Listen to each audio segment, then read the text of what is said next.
Đây là dãy bảng màu của cà đây.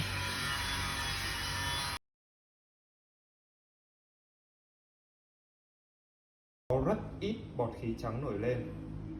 Phải.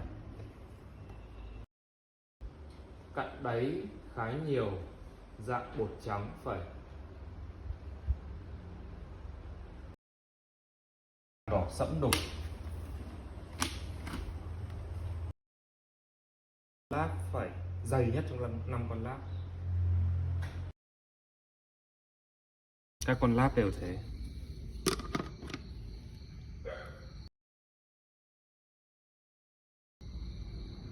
Bricks 1%, dưới 1%.